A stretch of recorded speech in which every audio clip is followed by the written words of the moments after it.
Well, I want to thank the Vice President. I want to thank Secretary Azar, Dr. Hahn, Dr. Birx for coming down to Florida, also just for all the help that they provided throughout these many months. You know, we are now in a situation where we are testing a lot more. We also have a greater percentage of people testing positive. I mean, throughout May and early June here in Hillsborough County, for example, I think they were testing at about 3 or 4% would test positive. You know, now we're looking at places like Hillsborough and Orange County, no longer 3, 4%, but now 15% of folks are testing positive. Obviously, when you're testing about 60,000 people a day, we're getting results like that over the last week. That's going to generate a lot of additional cases. So we were discussing some of the things that we may be able to do going forward, including pooling types of testing in conjunction with our universities, which I think will be really, really good. We also spoke with some of the hospital systems here, Tampa General, Baycare, about other ways that we could be helpful. You know, one of the things, if you go back to March when we kind of faced the initial wave of this, I mean, we had very few tests relative to what we have now. Now hospitals test anyone that comes in for something. They can test. Between the state, we're doing 10, 15,000 tests a day at all the different sites. There was a question about PPE. We've got PPE. Hospitals have it. State has it. We're good to go there. There was no treatment of any kind really for this. It was totally novel. The physicians have learned a lot, and then through Secretary Azar and HHS, I remember coming down, I think at the end of April, to visit Tampa General. They asked about remdesivir.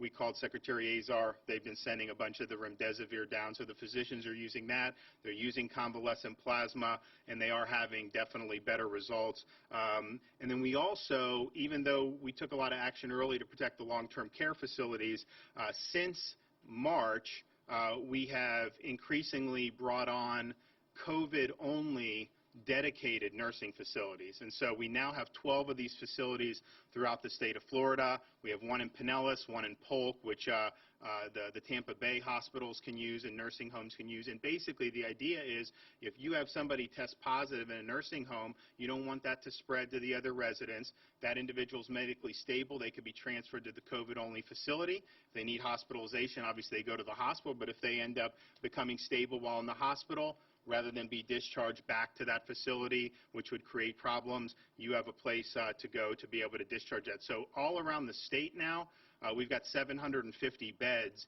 in COVID-only nursing facilities, and so we just brought one on in Miami. We now have one in Broward, 2 in Palm Beach, 2 in Southwest Florida, Brevard County, Jacksonville, Escambia, and Tallahassee. So pretty much anywhere around the state, if you have somebody who is a resident of a long-term care facility that's in the hospital, that's medically stable but still contagious, you have a place where they can be safely transferred. So we think that that's something that's very, very significant. The message that we've really been sending for folks in Florida, I think because we had such a quiet May, because, the positivity was so low, the caseload was so low, it kind of fell out of the news at the end of May, beginning of June, and I think people weren't as focused on it anymore. And now, obviously, we've seen these cases, so I think people are more focused on it. But basically, the message is, for those folks who are 65 and older, people that have significant underlying medical conditions, do your best to avoid crowds and minimize close contact with people outside your home right now. We have the virus community transmission, particularly with younger people. If you look at where you go back a month, the median age of our cases was in the 50s. Now the median age of the cases here in Hillsborough County for the entire pandemic has dropped to 34. And there'll be days where we'll get cases in Hillsborough County and the median age will be under 30. In Orange County, the median age for the whole pandemic is now 32. There's days where it'll be 28, 29. So it's been a huge shift. The case growth has really been in that 18 to 34, 35 age group. Now, those are folks that are by and large going to be much less prone to significant consequences. Nevertheless, with the increasing positivity rate, it's clear that you're seeing more and more community transmission really being driven by that age group. And so, if you're someone in one of the medically vulnerable conditions or you're an older person, just understand that that's out there. Continue to be vigilant. I think folks in Florida, the seniors have been very, very vigilant throughout this whole time. We still want to ask people to be able to do that going forward. And then for kind of the general public, we're telling people to avoid the 3 C's, close spaces. In Florida, it's hot. People don't want to be outside in the 95-degree heat. Just understand, if you're getting together in closed spaces with poor ventilation, that is going to be a much better vector for this virus to be able to spread. We're also saying avoid large crowds. Now, we had for a long time a 10-person gathering limit. We've advised, not to do more than 50, but I would say the smaller the group, the better for that. And then also the close contact. If you're in really close, sustained contact with somebody, you're going to be more apt to see transmission of this virus. So avoid the 3 C's, stay safe, and take care of yourself during this holiday weekend. I want to bring up the Vice President, just thank him. He came down, I remember at the very beginning of this in March, We went down and met with the cruise line folks, has always been there to help us as we've needed different things. And, we have needed things from time to time. And so I really want to thank him for being a friend to the state of Florida, being a friend to the people of Florida, and really never leaving this fight. I mean, even as we saw numbers go down across the country in May, now we see a Sun Belt resurgence, and he's been, I think, all over the Sun Belt just in the last few days. So we've already discussed ways that they can help Florida going forward, and I know that they're going to be able to deliver on that. So it's my really honor to be able to welcome yet again to the state of Florida our Vice President Mike Pence.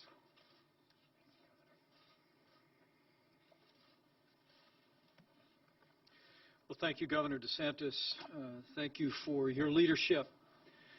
People of Florida deserve to know that from the very beginning of this pandemic, Governor DeSantis and his healthcare team have formed a seamless partnership with our entire White House Coronavirus Task Force. And whether it be in testing, whether it be in personal protective equipment, whether it be in the distribution of therapeutics like remdesivir, or whether it be in advancing the kind of mitigation efforts that have kept Florida low for a long time until just a few short weeks ago. Governor, I want to thank you. Thank you for your leadership and your partnership, and I want to thank all the people of Florida for all of your efforts over the many months, and to say to each and every one of you what we said to the governor today is we're with you. And at President Trump's direction, we're going to make sure that your governor and the state of Florida have what you need when you need it to meet this moment of rising cases across the state. We really are here to assure the people of Florida that as we see the rising cases not only in this state but across the Sun Belt, that we're going to do whatever it takes to make sure that our extraordinary health care workers have the resources and the support and supplies. The governor and I talked today about personnel, and we'll be considering a request from the state of Florida about medical personnel that we'll be processing in very short order. Governor, I also want to thank you for your efforts. I want to thank you for your efforts to open up Florida again. We had good news this morning as a nation. Nearly 5 million jobs created in the month of June, including many here in the state of Florida. It was the largest one-month increase in history. And Florida, being an economic engine for the United States, played a key role in that. But I also want to say, Governor, that we fully support your prudent steps in working to slow the spread and the rising cases that are impacting Florida today. As we said in a task force meeting not long ago, and I'd say to the people of Florida, it's not an either-or choice. If all of us will put into practice the guidance from state and local officials, which is wash your hands, practice good hygiene, wear a mask when it's indicated by local officials, or wear a mask when you can't social distance, we know that we can do what Florida did for those many months and what other impacted areas around the country did. We can slow the spread. We can flatten the curve. But it'll take all of us to do it. And I just want to assure you, Governor, that we're going to be working with you to make sure that Florida has all the resources. The economic comeback that's underway is a demonstration that we don't have to choose between opening up America and the health of our people. We can do both, and that's the challenge that we face today across the Sun Belt. And we just want to encourage with great respect all Floridians to put these principles into practice and know that we're going to stay with you every step of the way. I do want to say that we're encouraged today to hear a report from the governor that particularly in the category of personal protective equipment for healthcare workers that Florida's hospitals are in good shape. We also are pleased to hear the hospital capacity remains strong in this state. We're informed there's about more than 13,000 total hospital beds available at this time. Availability 22% of hospital capacity.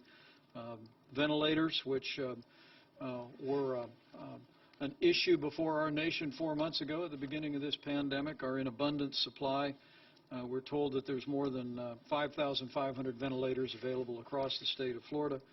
But at President Trump's direction, we worked with companies across the country. We're well on our way to manufacturing 100,000 ventilators in 100 days. And in just a matter of the next 2 weeks, we'll have 50,000 ventilators in the strategic national stockpile. And should the need arise anywhere here in Florida, we want to assure you, Governor, and all your healthcare workers that the resources will be there. We were also encouraged to hear that personal protective equipment remains in abundant supply in the state. The federal government has shipped literally millions of N95 masks, surgical masks, face shields, gowns, and gloves, but we'll continue to make sure that those resources flow to the great healthcare systems that we had the opportunity to meet with today. As you'll hear in a moment, too, from the director of the FDA, Dr. Stephen Hahn, we're also making steady progress in distributing therapeutics or medicines to treat people that are suffering the symptoms of the coronavirus. And I'm pleased to report to your governor today that just yesterday the latest shipment of remdesivir arrived in Florida, 34,000 vials of remdesivir that will literally treat thousands of patients in this state. That, combined with other innovative treatments like steroids and convalescent plasma, we literally are we're in a much better place than even 2 months ago to be able to treat people who've contracted the coronavirus. And I hope that that message, more than anything else, comes through today to the people of Florida, is to understand that we are, because of all we've done as a country, because of President Trump's leadership in standing up a whole of America approach, manufacturing supplies, innovating in testing, developing therapeutics, and well on our way to developing a vaccine. We hope and trust, perhaps even by the end of this year, that we are in a much better place to confront the rising cases that are impacting here in Florida and all across the country. And so I want people to be vigilant, but we want people to be encouraged that we're going to make sure your governor in the state of Florida has everything you need to meet this moment and do what Florida's been doing from the very beginning, and that is putting the health of the people of this state first. And let me also say, with great admiration to the people of Florida, that the record of Florida in protecting the most vulnerable is among the best in the nation. And Governor, your steps to protect residents of long-term care, to create those COVID-only facilities, to do the kind of testing that's the record in Florida really speaks for itself. And we commend you for that, and we'll continue to support your efforts. Governor, President Trump and I are absolutely committed to supporting your efforts to respond to this outbreak in Florida, to slow the spread, to protect the vulnerable, to get our kids back to school, and to keep opening up our economy. But lastly, let me say to all of my fellow Americans all across Florida, we all need to do our part. And we once again want to specifically encourage younger Americans in Florida. It's one of the unique things. I was in Arizona yesterday. I was in Texas over the weekend. And as we discussed with your governor, it's a truism of this moment in the pandemic that some 50% of all the new cases are Americans under the age of 35. And to each and every one of you, let me just say from my heart, I know you know that without a serious underlying health condition, that the threat of the coronavirus to younger Americans is very, very low. But no younger American would ever want to put at risk a grandmother, a grandfather, a mom, a dad, an elderly neighbor or friend by inadvertently exposing them to the coronavirus. And that's why we encourage you to be vigilant, to heed state and local guidance, and to respect those who are most vulnerable in particular. And just know that if all of us do our part, we'll get through this. I can't help but feel that the resilience and the strength, the character of the American people shown forth today, that even in these challenging times, we're continuing to see America's economy coming back, America going back to work. And I'm just absolutely confident. If all of us do all that we need to do, we'll do what we've done before in other parts of the country, and what Florida did for so many months. We will slow the spread. We will flatten the curve. We will save lives. And we will bring Florida and America's economy back bigger and better than ever before. With that, I'm going to invite to the podium a couple of members of our team. Dr. Deborah Birx, been the White House coordinator, been our lead scientist on all matters, and after her, we'll hear from the Secretary of HHS briefly and the head of the FDA to share with you what we heard today, what we're seeing. But Governor, once again, thank you for your leadership, and to all the people of Florida, we're with you, and we're going to stay with you until that day comes that we put the coronavirus in the past here in Florida and all across America. So thank you, and God bless you. Deb? Thank you, Mr. Vice President. It's a pleasure to be here with all of you today. And I want to start where the Vice President left off, that we all have a critical role to play in the next few weeks. We were watching this area, Tampa, very closely through March, through April, through May, through your reopening.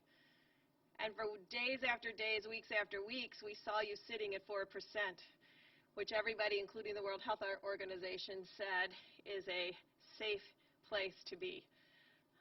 At the end of May, we began to see your numbers increase and go from a very low of 4% at the end of May to this high now of 17%. So this virus came to Tampa and spread through Tampa sometime along the end of May, and then spread through the asymptomatic groups that don't, as described, get symptoms, and constantly spread, and to the point where you have this number of cases today. And we all have a critical role to play over the next 2 to 3 weeks to stop that spread. To every Floridian, we know what works. In addition to the hand washing and the social distancing, wearing masks, and not having large gatherings inside. Not having large gatherings outside. But if you participated in a large gathering in the last 4 weeks, we ask all of you to come forward and be tested because of the level of asymptomatic spread. So we're asking for everyone under 40 that if you were in a gathering, please go and get tested. Please wear a mask.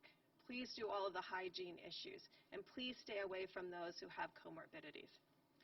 Of course, the governors and mayors are all acting together to really extend and stay safe for everybody in Florida.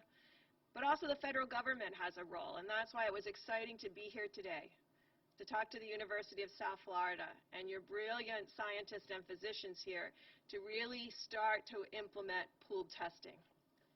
That is our breakthrough that we've been working on for 3 weeks. We think that Florida and this university and this particular county is a great place to start. How can that be utilized? It can be utilized 3 ways. One way is going into neighborhoods and testing whole families into a single tube. And then if anybody is positive, you would go back, use your contact tracing to test everyone in the household. It is easy for them to test themselves by just the front of their nose into the transport media, coming back here, working with your research community to run those tests. Going back then and testing the positive households and ensuring those that are positive remain quarantined and isolated for the next couple of weeks. It's a role for the federal government to support that enhanced testing. FDA has put out new guidelines to encourage it. We have put guidelines up on the White House website. They've been there for 3 or 4 weeks, but we really need to act on them and have a partnership like here today, bringing together community with scientists and the medical field to really take that next step. That can also be used in screening large number of school students because you can put 10 into 1 tube, so you can do a classroom with 3 tests. This is groundbreaking for putting people back to school and keeping universities open, where you could test an entire dorm, probably with 10 to 15 tests, always with the ability to go back and do individual diagnostic tests for the pools that are positive. We think that this is a critical breakthrough as the FDA continues to bring new testing online.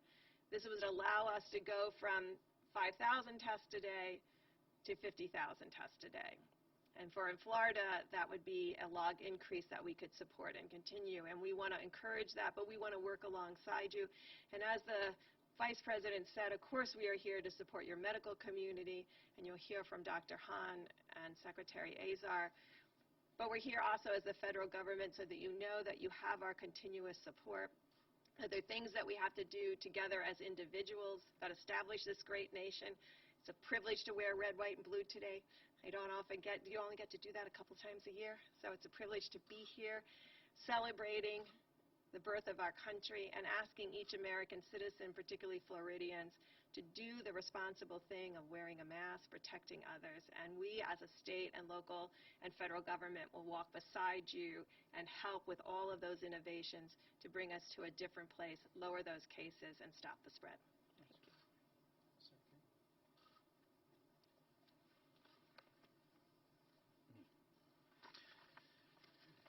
Well, Governor DeSantis, thank you for having us here and for welcoming us again to Florida and for being here in Tampa. Boy, I learned a lot. Learned a lot from the University of South Florida and Tampa General. Got a long list of actions coming out of this really tremendous session that we get so much value from. And thank you, Mr. Vice President, for your leadership of our All of America approach to defeating this virus. I want to begin by thanking the healthcare workers and also the members of the HHS team that are working here in Florida and across the country to beat this virus. They put themselves in harm's way every day to help their fellow citizens, and we owe them all a deep debt of gratitude. Thanks to the President and the Vice President's leadership over the past several months, we at HHS and across the administration have built a 6-point all-of-America strategy to protect our country from the virus and in time defeat it. And in each of these domains, as the Vice President said, we have advanced dramatically over just the last 2 months. That's surveillance, testing, containment, healthcare system resilience, therapeutics, and vaccines. Here in Florida, thanks to the strong work by the state, we now have far more ability to track the spread of the virus than ever before. We know that cases are rising quickly in parts of the state, but with the right data, as Dr. Burke said, we can target our approach and respond. To support testing and containment, this week CDC put out guidance around testing for higher education as well as for K through 12 students. On therapeutics, we've distributed nearly 7,000 remdesivir treatment courses to Florida, and this week the President secured access to another 500,000 treatment courses of remdesivir over the next 3 months, which will be allocated based on data that we continue to collect about the virus. We've put out treatment guidelines for the use of dexamethasone and corticosteroids, and we're seeing promising data on the use of convalescent plasma in the treatment of tens of thousands of patients. These are 3 therapeutics that likely have already saved thousands of lives. On vaccines, this week the FDA put out guidance to accelerate progress toward a safe and effective vaccine. Before a vaccine is ready, we'll be working with states like Florida to plan for what distribution will look like. Now, individuals will have a key role to play in our strategy. You can help protect yourself, your loved ones, and your community by assessing the risks that you face. Just think about 3 questions. First, who am I and whom do I live with? Do age or underlying conditions put me at a higher risk? Second, where am I? Is the virus spreading where I live, and what are the recommendations of state and local authorities where I am? And third, what am I thinking about doing? Going to a crowded indoor place is riskier than an outdoor activity. Practice physical distancing. When you can't keep a distance, wear a cloth face covering. Always practice good hygiene, including hand washing. These simple steps will make it much easier for us as a country to defeat the virus together. So thank you all very much for being here, but thank you for everything that the people of Florida are doing, not just to protect yourself and those you live with, but if you're young, as was said earlier by the Vice President, you know the risks to you are quite low. But you're protecting vulnerable people in your household. You're also protecting the stranger standing next to you in the grocery store line, and you don't know if that person is vulnerable, and you don't want that on your conscience. Practice social distancing, wear face covering, and practice good personal hygiene. Thank you.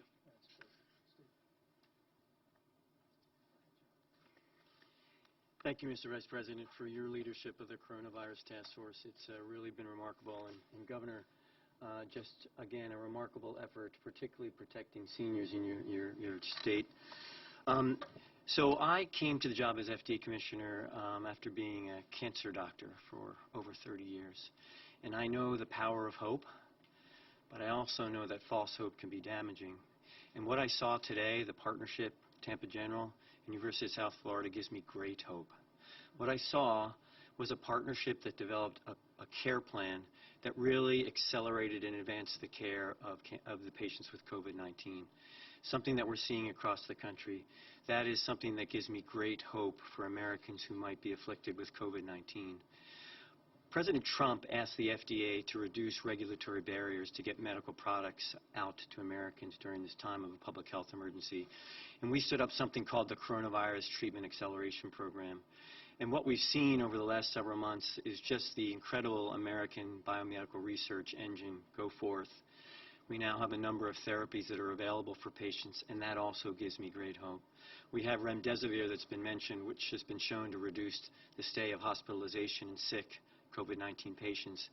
We've seen a trial that's shown us that corticosteroids, dexamethasone and others, have the potential for reducing mortality by 30% in sick hospitalized patients. And then, as has been mentioned here, we have convalescent plasma. And convalescent plasma, of course, has been used for years for patients who've had infectious diseases, where you take the liquid protein portion of a blood that has the immunity, the natural immunity from someone who's recovered from COVID-19, and you give that to someone who's sick. We've seen some early encouraging results. In 20,000 patients, it's been shown to be safe. And we have more than 28,000 patients in the U.S. who've been treated with convalescent plasma. And we'll get some news relatively soon on the data on the effectiveness of this. But one thing I want to tell Americans, if you've recovered from COVID-19, you should contact your local blood bank, the American Red Cross, because this could be life-saving for someone with COVID-19, and it would be great for you to go and to donate and provide that opportunity to someone who's afflicted with the disease. Just a moment to tell you about other things. There are 141 clinical trials that are currently ongoing and overseen by the FDA. There are more than 300 applications for therapeutics at the FDA right now. So again, this great American biomedical research engine continues. The pipeline is robust. A little bit about vaccines. I want to congratulate Secretary Azar and his incredible leadership of the Operation Warp Speed. In addition to Operation Warp Speed, there are a number of other vaccine manufacturers around the world that have vaccines that are in development. We've authorized to proceed in clinical trial 4 vaccines.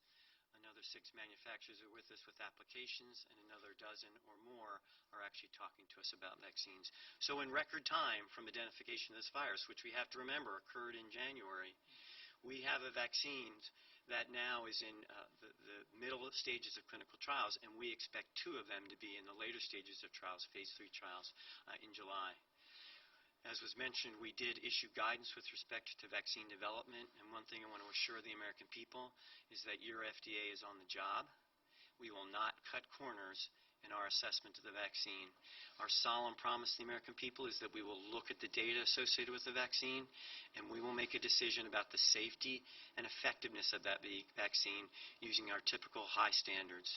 And so we all want urgently a vaccine. I think we're making really good progress. I am cautiously optimistic, but FDA will be on the job with respect to assessing its safety and efficacy. Thank you very much. Well, questions for me, any member of our team, or the governor? I think we've got a little bit of time. Anyone? Governor, go right ahead. Governor?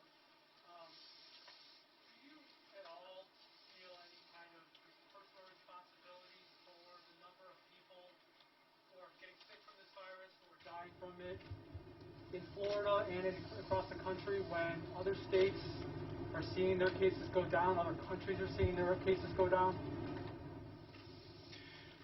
Well, let me say, from the time the President tapped me to lead the White House Coronavirus Task Force, I and this whole team have been focused on one mission, and that was to save lives. From the time the President suspended all travel from China, it gave our nation the opportunity to be able to stand up an extraordinary response, a response that took testing from roughly 8,000 coronavirus tests at the end of February to 35 million tests being done today all across the country. PPE being created and distributed literally by the billions, tens of thousands of ventilators being created. And while we've seen cases rising across the Sun Belt, we've seen extraordinary progress in areas like the greater New York City area, New Jersey and Connecticut, Michigan, New Orleans, and that's a real tribute to the American people, to the mitigation efforts that we were able to advance. But let me also say, I really do believe that the people of Florida should be very proud of the work that you all did over the course of the first 4 months of this pandemic. And now as we see cases rising, we're just very confident that with the governor's leadership, with this partnership, with cooperation of the people of Florida, that we're going to be able to do what we've done in other parts of the country. We're going to be able to flatten the curve. We're going to be able to save lives. We're going to be able, with all the extraordinary medical equipment, supplies, testing, and those therapeutics you just heard about, we're going to be able to bring Florida all the way through this time and put it in the past. But I just think when you look at this pandemic, the way that it first hit in the Northwest, hit in the Northeast, and now has come to the South just over the last several weeks, it's not one large pandemic, but rather pandemics that emerge individually. The experts tell us it emerges individually in different regions. And we've made sure all those regions of the country had what they needed when they needed it. And we're going to make sure that happens in Florida and in all the states that are being impacted by this outbreak. Governor, do you take any personal responsibility for the way that Florida has seen a steady increase over the last few months? Well, do you give credit for Florida for having a much lower fatalities per 100,000 than all the states you just praised? I mean, we have fewer fatalities than some of these states have just in nursing homes, and we're more populated than all those. So we've worked very hard to protect the most vulnerable. We've done more to protect nursing homes and senior citizens than any state in the country, and I think that the numbers bear that out. Now, obviously, we built this apparatus of testing, of PPE, working with HHS to have the treatments for the hospitals, doing COVID-only nursing facilities. We put those online starting in April, after the initial first peak, because we knew it's an unpredictable virus. We weren't sure what was going to happen. Some people said it was going to come back in the fall. I don't think anyone predicted a Sun Belt resurgence in mid-June, but we had the infrastructure in place, and we're a much better place to be able to deal with this as a result of it. And I would say, in dealing with some of the roundtable that we had earlier, what the hospitals are seeing is a different class of patient than what they saw in March and April. You're seeing people that are skewing a little younger, and I think the clinical outcomes are going to be better. But we're going to continue to work with the administration. We are going to provide even more support for our healthcare system, but I think that they're in good shape. They've done a really good job, and we're going to continue to be here to support it. Mr. Vice President, there's been a lot of protests. Yes, please. Question. Vice President, Governor, in Arizona, they have seen an increase of the cases, and they are taking steps to close the economy. Here, we're seeing an increase of the cases, too. There's any plan to close the economy here in Florida? I didn't catch the last part of the question. I'm sorry. Is there any plan in the future, if we continue to see increase of the cases, to close again the economy here in Florida? Well, first, let me say that I do think what's happening in the Sun Belt, I was in Texas on Sunday, I was in Arizona yesterday, is very different than what happened 2 and 3 months ago. And we have a great deal more visibility on it. Remember, at the outset of this pandemic, here in Florida and across the country, as we were increasing testing, we focused testing on vulnerable populations and on people that had symptoms, and we also tested healthcare workers at a very significant rate because they were on the front lines. Now, with the ability to test 500,000 to 600,000 Americans a day, we're testing a large number of people here in Florida, and around the country that are asymptomatic. I mean, literally people that, as the governor and I were discussing earlier, that many people that are presenting to be tested here in Florida don't have symptoms at all, that they just believe they may have been exposed. And then there's maybe 25% in certain jurisdictions are people that their employers, as Florida's going back to work, have told them to go and get a test. All of that represents good news in the sense of, A, we know who has the coronavirus, and we can take measures to protect the most vulnerable and to render health care to them if they need it.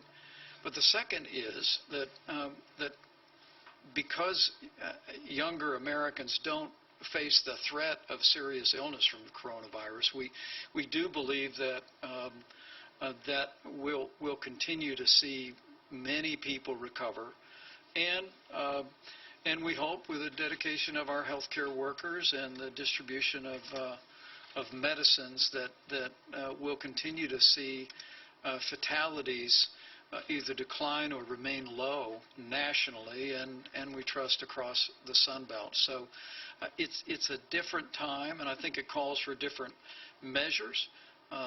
And I said earlier that when the President tapped me to do this, we had one mission, and that was to save lives.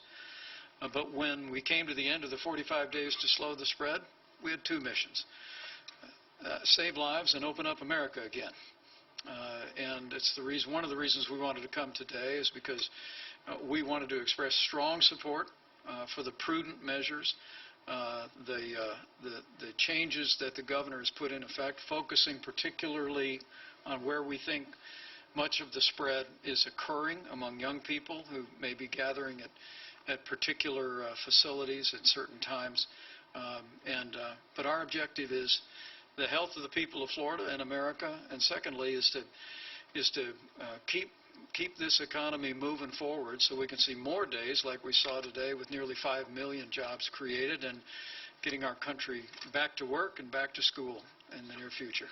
Mr. Vice President, this is the holiday weekend is approaching, and obviously it's a time when Floridians go to the beach and have backyard cookouts and parties.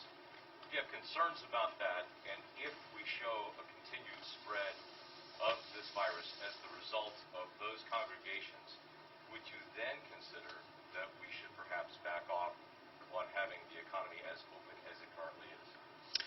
Well, the first principle I would respond with is that I think the reason why we've had the success slowing the spread in different places around the country, I mean, the remarkable progress we've made in the Northeast, in New Orleans, in Michigan. And at this point, there are 12 states where we see rising cases and rising positivity numbers. But much of the country continues to do very well, and those economic numbers give evidence of that.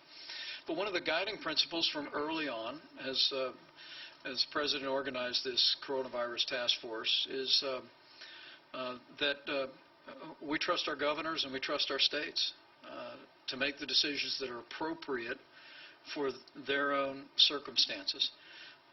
When we stood up FEMA as the lead agency to operate in the midst of this pandemic, we adopted their mission, which is that our response would be federally supported, state managed, and locally executed. We want to make sure healthcare workers have what they need, that we're supporting the states. But I think the success we've had is because governors like Governor DeSantis have been following the science, following the data. We've been focusing resources to support their efforts and to support mitigation at the point of the need. But so we'd leave it to the governor for any decisions he had. But I really do believe that that if all of us will do all that we should do, if over this coming holiday weekend we practice social distancing, we wash our hands, good hygiene, we continue to be mindful of those most vulnerable around us, that we'll make steady progress here in Florida and all across the Sun Belt. Governor, did you want to respond to that? Last question. Mr. Vice President, I have a question regarding the number of protests. We've seen a number of protests throughout the state, throughout the country. Do the rising number of coronavirus cases, do you attribute some people wearing masks, some people not wearing masks? Are you doing any sort of contact tracing, or do you attribute any of the numbers to the social movement that's going on? Well, I think it's a variety of factors. I mean, I do think that has contributed. I think there's a lot of outbreaks in homes. If you look at some of the places, particularly like a Miami-Dade, where there's a lot of close living, multi-generational housing, you've seen some of those communities have a lot of problems. And then I think there has just been general more social interactions, as this kind of goes on.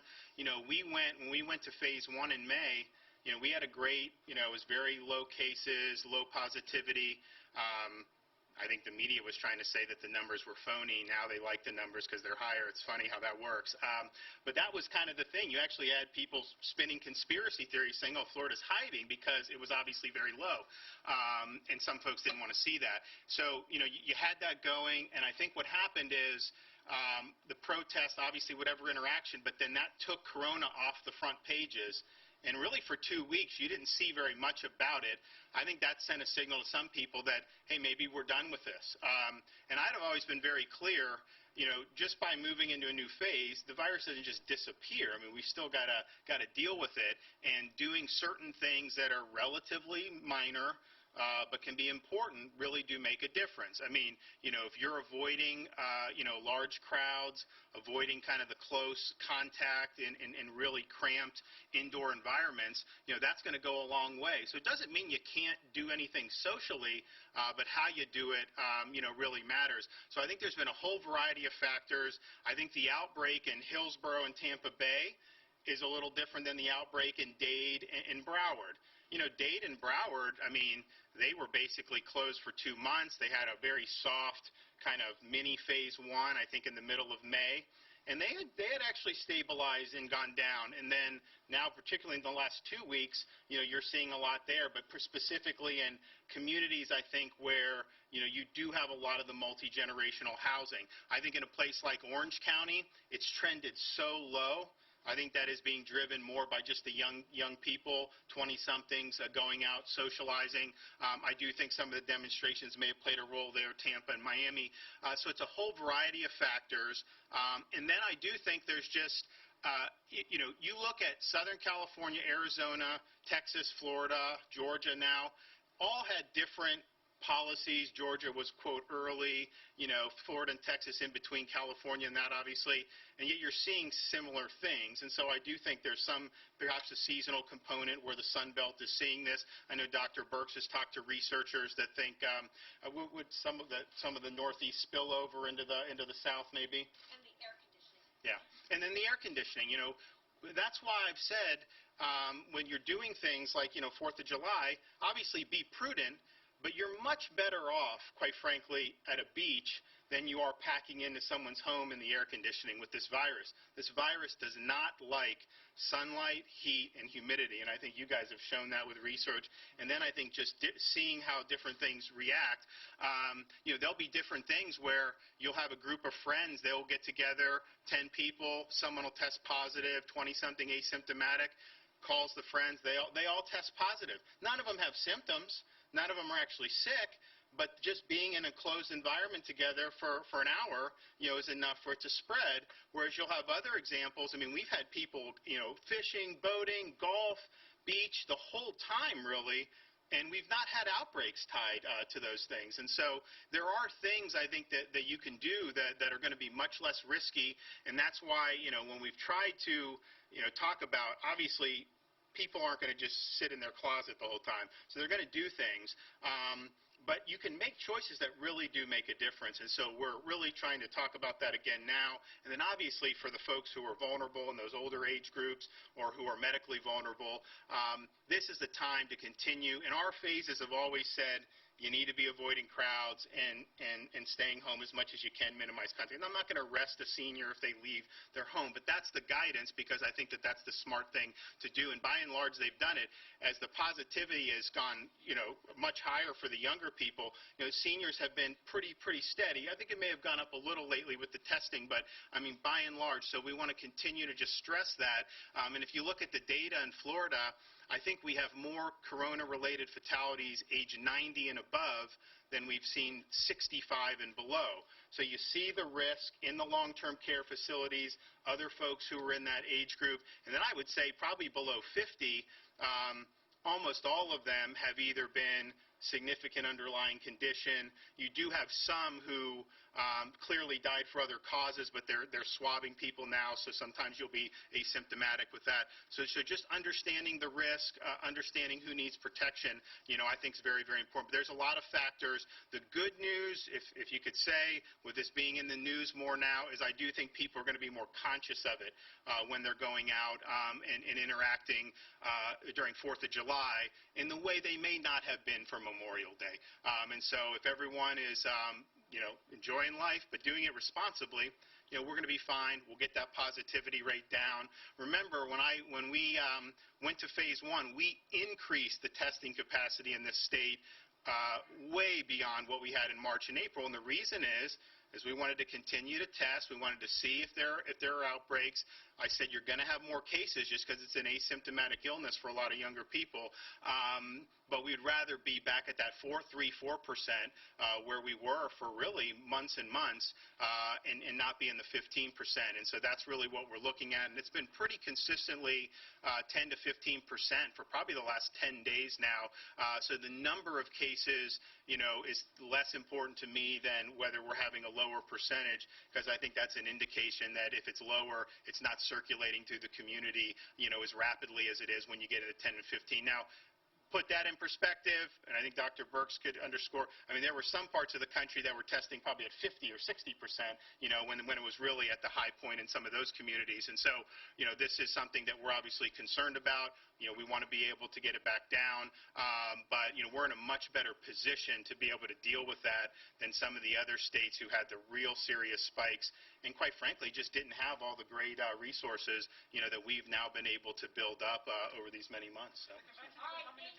How about one more? The convention, is it coming to Jacksonville still? What are your thoughts at this point? Let me go over here for this question. Thank you. My question was actually about the RNC. Because Sure. we've been seeing this uptick in cases over the last couple of weeks, it started at 4,000, now it's about 5,000 a day. Overnight it was 10,000. Would you recommend that anyone who is older or maybe has a pre-existing underlying condition that they not attend the Republican National Convention? Would you yourself feel comfortable if the numbers right now are like that in a month and a half? Let me say we're excited about coming to Jacksonville. I was in a meeting not long ago when I heard about some very sophisticated plans to make sure it's a safe and healthy environment.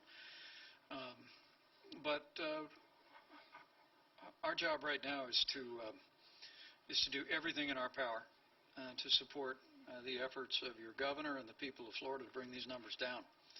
And we believe we can. And it is July the 2nd, a few days before the 4th of July. We believe, an opportunity in front of us now, beginning right now, for every one of us to take personal responsibility for the role that we're playing here. No one wants to see these numbers where they are, or no one wants to see them go up. We really do believe that because we are in such a better place today with regard to massive amounts of testing, and we're going to be working with your governor to use that pooling methodology that you just heard described at this podium to work with your healthcare system here to even expand testing beyond that. We're going to make sure, while PPE is strong right now and your ventilator supply is strong, we're going to make sure that the people of Florida can rest easy, healthcare workers can rest easy, and they know they can have it. We're going to continue to distribute therapeutics and do our part. But for each and every one of us, it's important we remember we're all in this together. And the way that we slowed the spread and flattened the curve in other parts of the country was by people taking ownership for their own behavior, by protecting the most vulnerable among them, and by practicing those common sense, personal hygiene, social distancing methods that we first outlined in 45 days to slow the spread. As I said, we really believe, and I know your governor does too, and I can assure you your president does, we don't have to choose between good health and a strong economy. The American people know America works when America is working. And the numbers today suggest that America is going back to work. And we're very confident that if people will heed the guidance of state and local officials, if we'll take personal responsibility to see to our own social distancing and protect the vulnerable among us, that we'll do what other parts of the country have done. We'll flatten the curve. We'll slow the spread. We'll save lives along the way, and we'll make it possible for great events to happen here in Florida, not just the RNC, but make it possible for Florida to once again be that great destination for so many Americans who love to come and enjoy the Sunshine State and all the great attractions and all the great beaches here. But our job right now is to make sure your governor and the people of Florida know that at President Trump's direction, we're going to make sure you have what you need, when you need it, and then some. We're going to make sure that Florida has the resources, the medicines, the testing, and the supplies to meet this moment. And with the cooperation of the people of Florida, and with God's help, we'll get through this. And we'll get through this together. Thank you all very much.